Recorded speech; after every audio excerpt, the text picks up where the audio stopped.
नमस्कार, मैं हूं राज और आप देख रहे हैं एच राज न्यूज चैनल।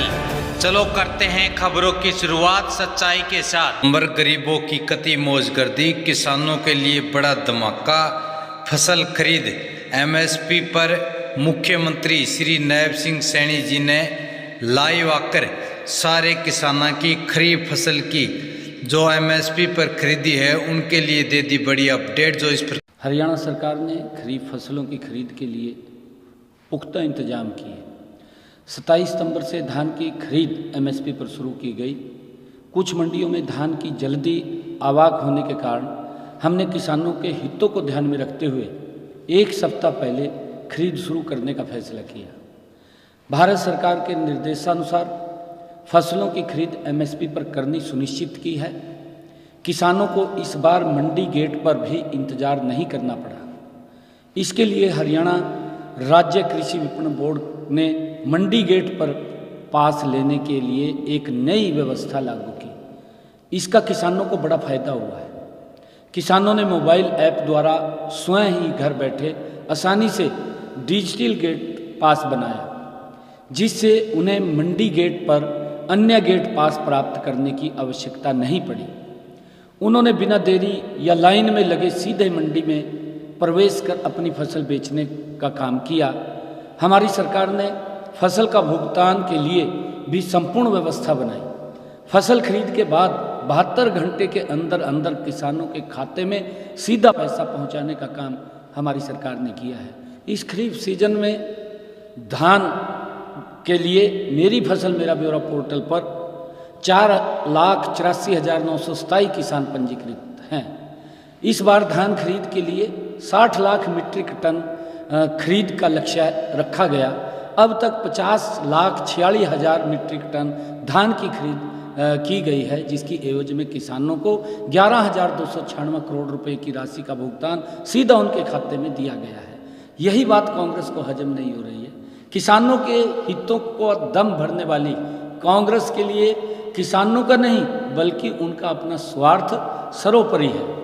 हरियाणा में राइस मिलर्स की हड़ताल के बावजूद भी हरियाणा में धान की सरकारी खरीद सुचारू रूप से चलती रही।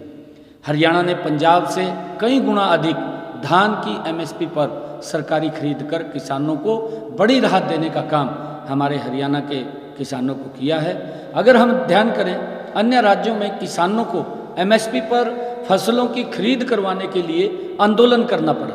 हम अपने पड़ोस राज्य में अगर देखें पंजाब के अंदर, जबकि हरियाणा में हमारी सरकार ने पुख्ता इंतजाम किए और किसानों की फसल का एक एक दाना हमारी सरकार के द्वारा खरीदा जा रहा है। हरियाणा सरकार ने किसान हितैषी निर्णय और फसल खरीद के लिए मंडियों में किए गए इंतजामों को देखकर पड़ोसी राज्यों के किसान भी हरियाणा की मंडियों में अपनी फसल बेचने के लिए इच्छुक हैं। हमारी सरकार ने आड़तियों के हितों के लिए भी काम किया है। राज्य ने सरकार के आड़ती या कमीशन 46 रुपये प्रति क्विंटल को बढ़ा करके 55 रुपये प्रति क्विंटल निर्धारित किया गया है। 9 रुपये प्रति क्विंटल अतिरिक्त भार राज्य सरकार द्वारा वो वहन किया जा रहा है। हमारी सरकार ने सभी राइस मिलर्स की भी समस्याओं का हर संभव समाधान करने का काम किया है। प्रदेश में सीएमआर डिलीवरी के लिए भी सभी राइस मिलर्स को 31 अगस्त तक 62 करोड़ 58 लाख रुपए बोनस दिया गया है।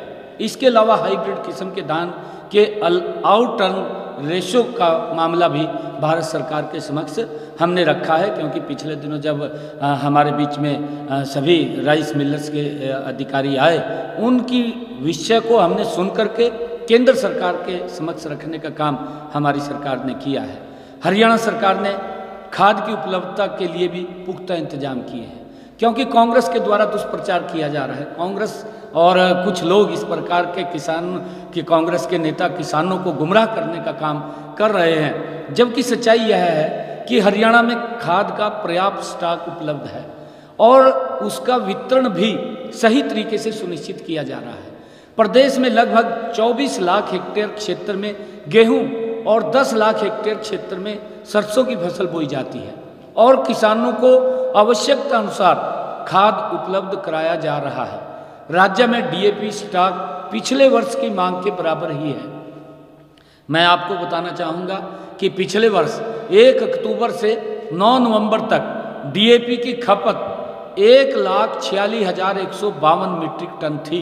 इस बार 9 नवंबर 2024 तक 1,54,540 मीट्रिक टन की खपत हो चुकी है। भारत सरकार ने हरियाणा को नवंबर माह के लिए 1,10,200 मीट्रिक टन डीएपी आवंटित किया है। आज के दिन डीएपी का स्टॉक 23,118 मीट्रिक टन विभिन्न जिलों में उपलब्ध है। अगले 2 से 3 दिनों के भीतर राज्य को विभिन्न जिलों में 9,172 मीट्रिक टन डीएपी और आ जाएगा। इसके अलावा राज्य में एसएसपी का 71,281 मीट्रिक टन और एनपीके का 24,343 मीट्रिक टन का स्टॉक भी उपलब्ध है। मेरा किसान भाइयों से अनुरोध है, क्योंकि मैंने पीछे भी इस बात को कहा था कि किसी प्रकार की अफवाहों पर ध्यान ना दें। मैं किसान भाइयों को आश्वस्त करता हूं कि हमारी सरकार डीएपी की निरंतर आपूर्ति सुनिश्चित करने के लिए प्रतिबद्ध है, ताकि रबी की फसल की बुआई में किसानों को किसी भी प्रकार की दिक्कत का सामना न करना पड़ा। इसको लेकर के हमारी सरकार तत्परता से काम कर रही है। किसी प्रकार की डीएपी की समस्या को लेकर के समस्या नहीं है और धीरे धीरे करके वो सारी की सारी समस्या का समाधान हमारी सरकार कर रही है।